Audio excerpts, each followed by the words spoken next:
Bom dia, pessoal.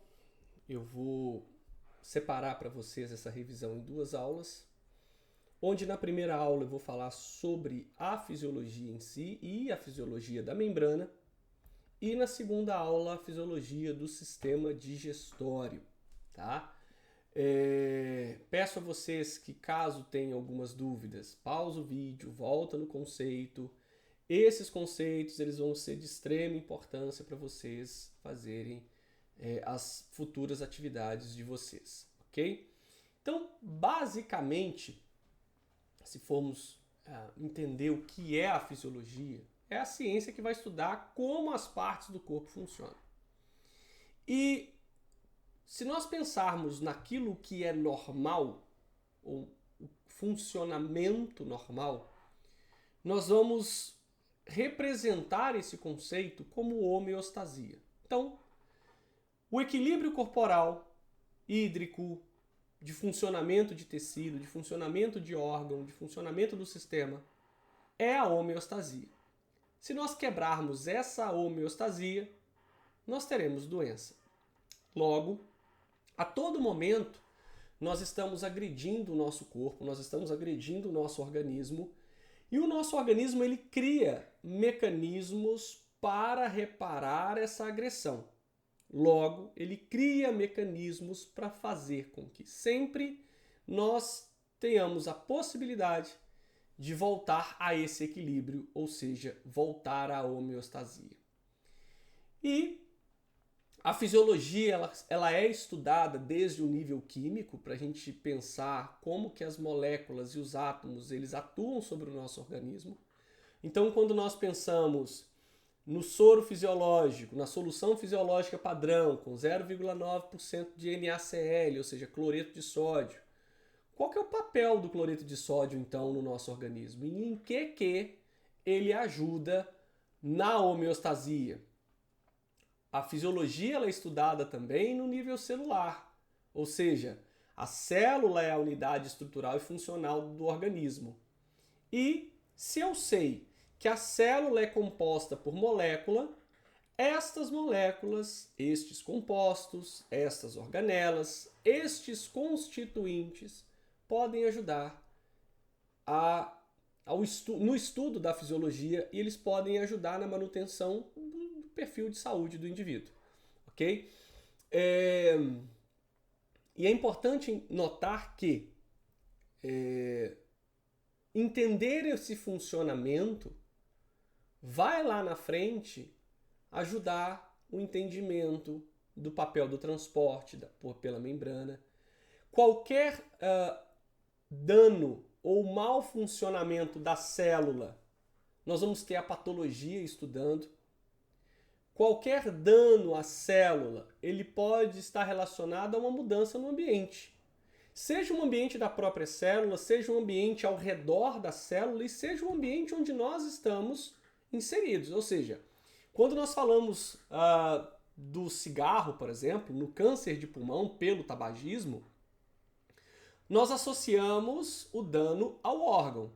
Mas inicialmente o dano foi na célula do pulmão, que afetou o funcionamento do tecido pulmonar, que afetou o funcionamento do órgão pulmão como um todo, tá? A fisiologia também ela está interessada em saber como que os tecidos funcionam. Tecido muscular, tecido ósseo, tecido adiposo, tecido cartilaginoso, o tecido epitelial. Como que os órgãos também funcionam é objeto de estudo da fisiologia.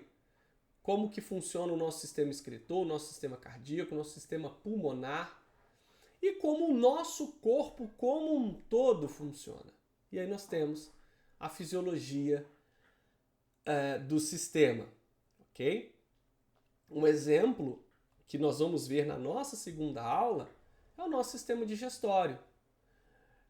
E sabemos que qualquer alteração no nível de organismo, ou seja, o organismo total, ou seja, você como um todo, você tem que entender o funcionamento normal para que quando algo estiver anormal, a gente saiba que a resposta primária não é a doença, é a quebra do equilíbrio. E essa quebra do equilíbrio é que irá te predispor à doença, tá? Logo, como que nós podemos ver a homeostasia em funcionamento? Nós podemos ver no metabolismo, ou seja, na digestão, na absorção, na resposta ao determinado estímulo, frio e calor, por exemplo, no movimento, na contração da musculatura, na sinapse nervosa, no crescimento e no nosso desenvolvimento, na diferenciação celular e na nossa reprodução. Então, o metabolismo é o conjunto de todos os processos químicos que ocorrem no corpo. O metabolismo é a palavra base. Mas o metabolismo ele é dividido em catabolismo, quando nós pensamos nas reações de quebra de uma substância, e no anabolismo, nas reações de síntese de novas substâncias complexas a partir de componentes menores. Ou seja, quando nós comemos uma proteína, nós não absorvemos essa proteína. Nós quebramos a proteína, catabolismo, quebramos em porções menores, que são os aminoácidos, absorvemos os aminoácidos para que o nosso organismo possa construir a proteína por um processo anabólico, tá? A responsividade, ela está ligada à resposta que nós temos às interações fisiológicas, como fome, como frio, calor, como eu citei anteriormente. A digestão é uma resposta à presença do alimento, tá? A responsividade, ela está muito ligada aos estímulos que o meio nos proporciona, tá?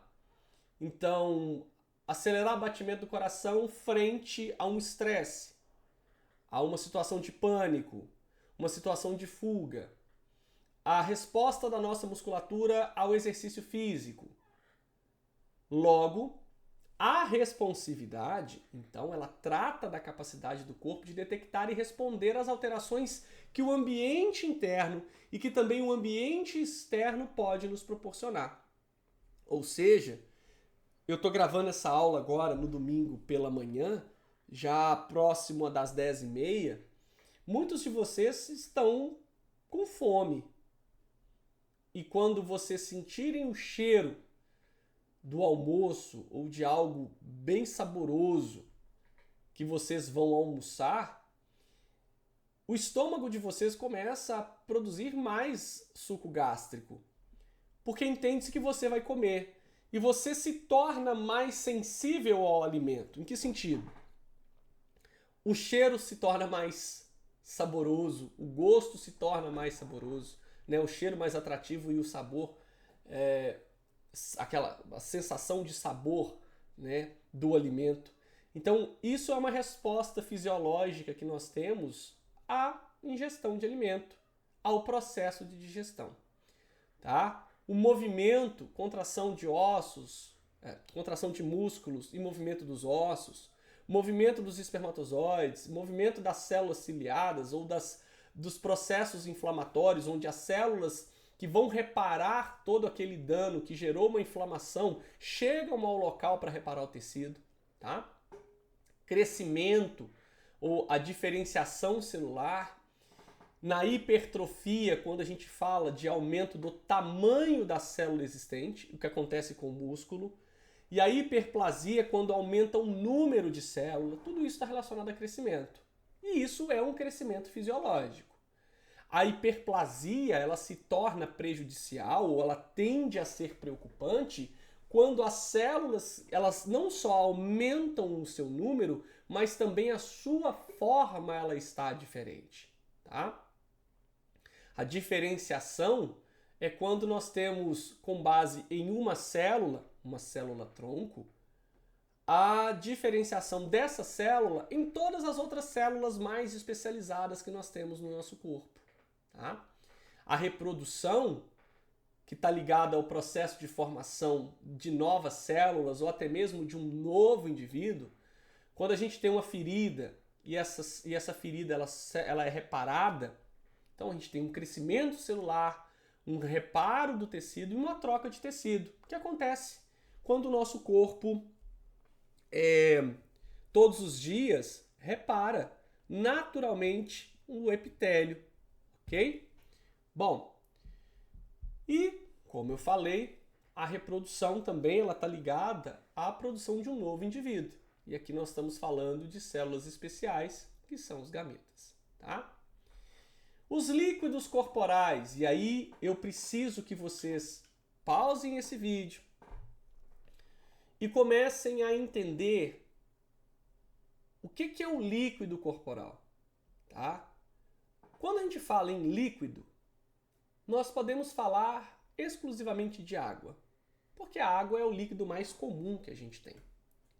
Basicamente, todo líquido extracelular, em quase sua totalidade, é realmente água. Mas nesse meio aquoso está diluído outras substâncias, proteínas, enzimas, minerais. E essas outras substâncias diluídas no meio aquoso podem estar diretamente ligadas ao funcionamento não só da célula, como nas áreas próximas à célula, permitindo a comunicação de uma célula-célula, de uma célula ao corpo como um todo. Então nós vamos dividir aqui os líquidos corporais de acordo com o ambiente onde ele se encontra. Eu tenho o líquido intracelular, porque ele está dentro da célula, é o citosol, e eu tenho o líquido extracelular, que está fora das células do corpo.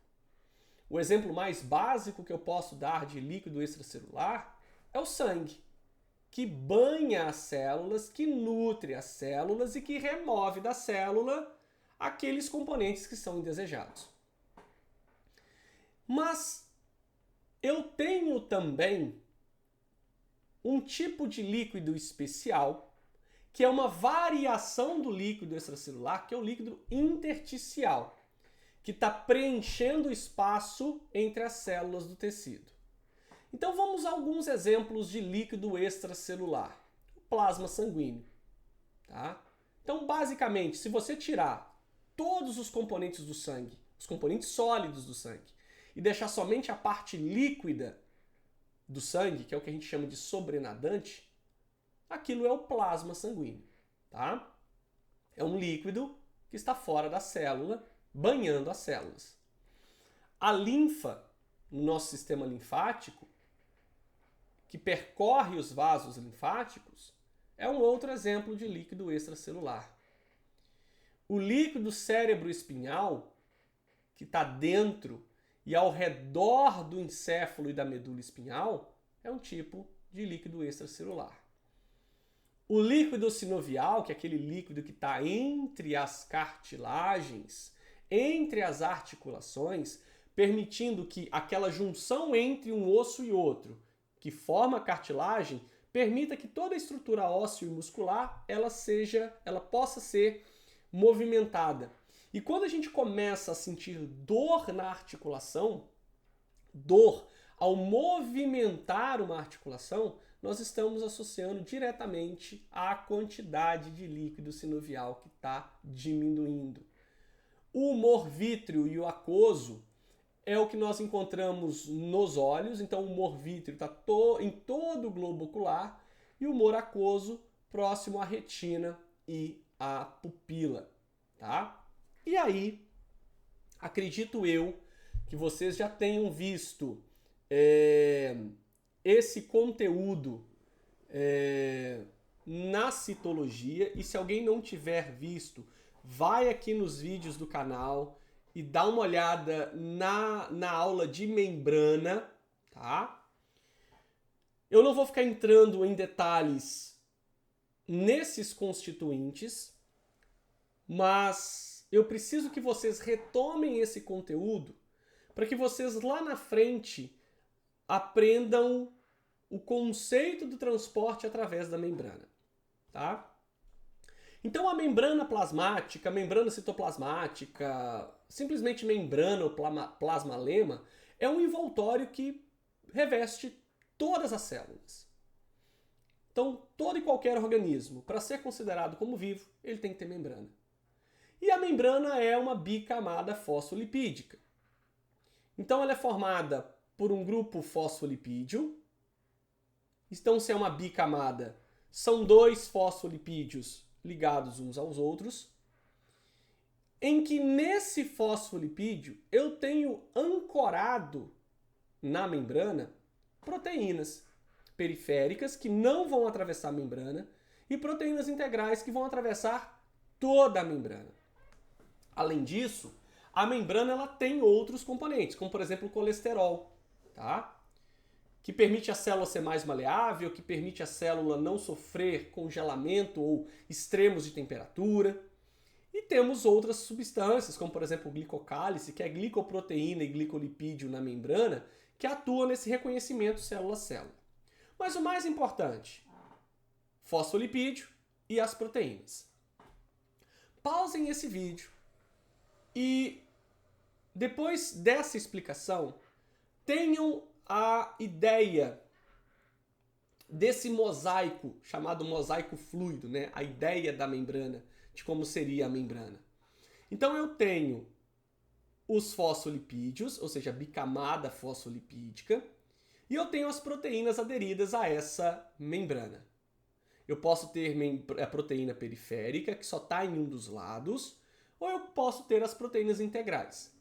As proteínas integrais, elas agem como um facilitador dos transportes que ocorrem na membrana. Porque as proteínas integrais, elas são proteínas em canal. E isso, essa proteína canal, favorece e facilita o transporte pela membrana. Logo, o componente fosfato do fosfolipídio é polar à água, é permeável à água, e o componente lipídico apolar, ou seja, não permeável à água. Então eu estou afirmando para vocês que a membrana fosfolipídica ela tem uma porção permeável à água, nós chamamos hidrofílica, e uma porção não permeável à água, hidrofóbica, ou seja, a porção lipídica. Se a membrana ela tem os dois componentes, hidrofílico e hidrofóbico, ou seja, fosfato e lipídico, ela é uma membrana chamada anfipática, ou seja, porque ela tem tanto permeabilidade à água quanto permeabilidade a lipídio, tá? Então, algumas propriedades da membrana, ela é permeável, mas não a tudo, por isso que ela tem uma permeabilidade seletiva. Ela tem baixa tensão superficial, alta resistência elétrica, porque ela recebe e produz impulsos elétricos, né? Vamos lembrar do neurônio. Ela tem alta resistência mecânica, a nossa pele é prova disso. Ela é capaz de se regenerar e ela é elástica, tá? E os transportes que ocorrem através da membrana, eles podem ser divididos em vários momentos. Primeiro, o que está sendo transportado? É soluto, água, ou solvente, é soluto, minerais, ou solvente, água. Se for soluto, minerais, proteínas, carboidratos, lipídios, esse transporte pode ocorrer com gasto ou sem gasto de energia para a célula. Então, todo transporte de soluto pode ter gasto ou não de energia. Todo aquele transporte que não tiver gasto de energia, que é o ATP, que é a adenosina trifosfato, que é um nucleotídeo, ele é chamado de transporte passivo. E existe a difusão simples e a difusão facilitada. Todo transporte passivo, ele será do meio mais concentrado para o meio menos concentrado em relação ao soluto. Logo, se em um determinado compartimento eu tiver muito soluto, eu vou fazer com que esse soluto saia para onde tem menos, equilibrando o processo. Se esse processo acontecer apenas pela membrana, eu chamo de difusão simples. Logo, a difusão simples se dá pela membrana, não envolve proteínas e vai ser sempre do meio mais concentrado para o menos concentrado.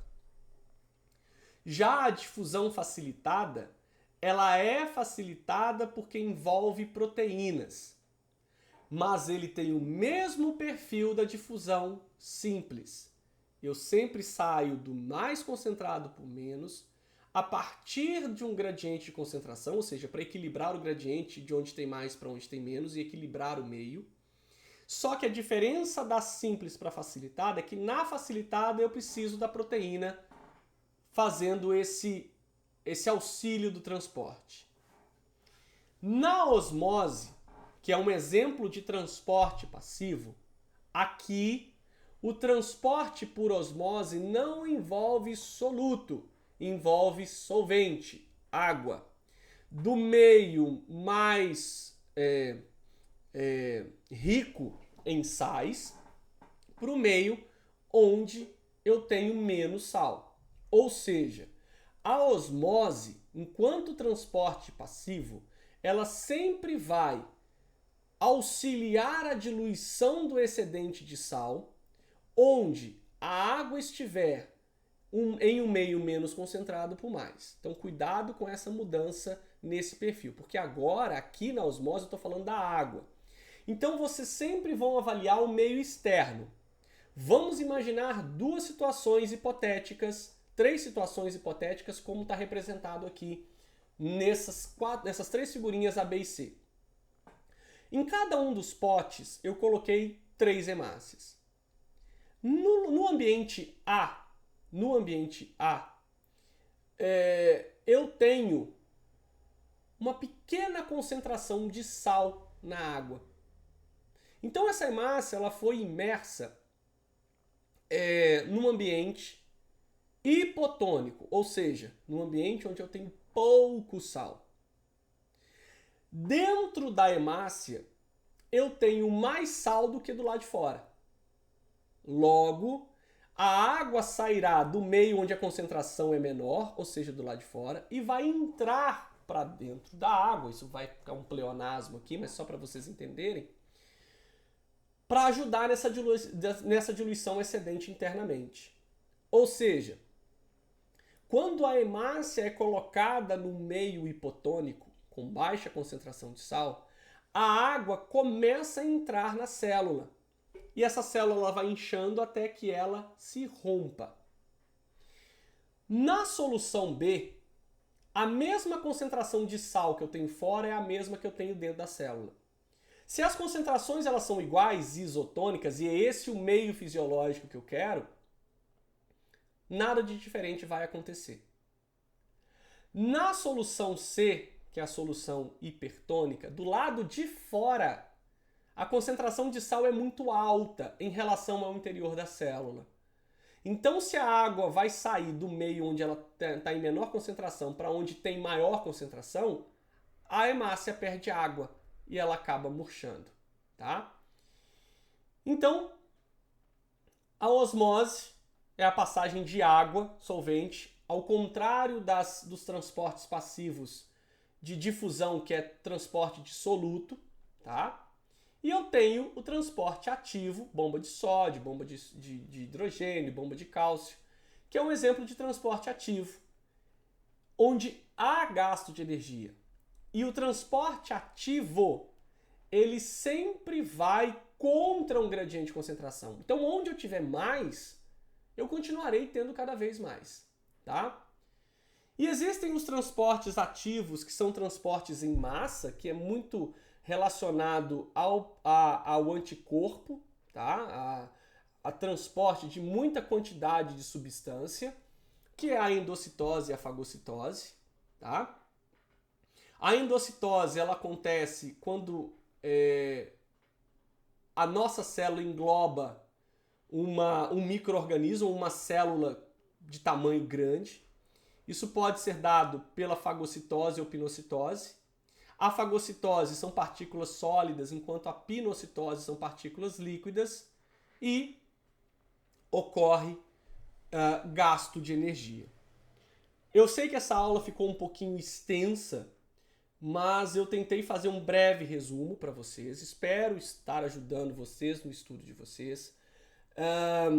Se atenham à estrutura de membrana e se atenham aos transportes. Busquem relacionar isso com a prática de vocês e com o dia a dia de vocês. Espero que vocês tenham aprendido. Espero que eu tenha ajudado no estudo de vocês. Caso vocês tenham alguma dúvida, deixe nos comentários. Alguma sugestão, deixa no comentário. Se inscreva, compartilha, ajuda a bater a meta de inscritos. E bons estudos. E até a próxima aula. Um abraço.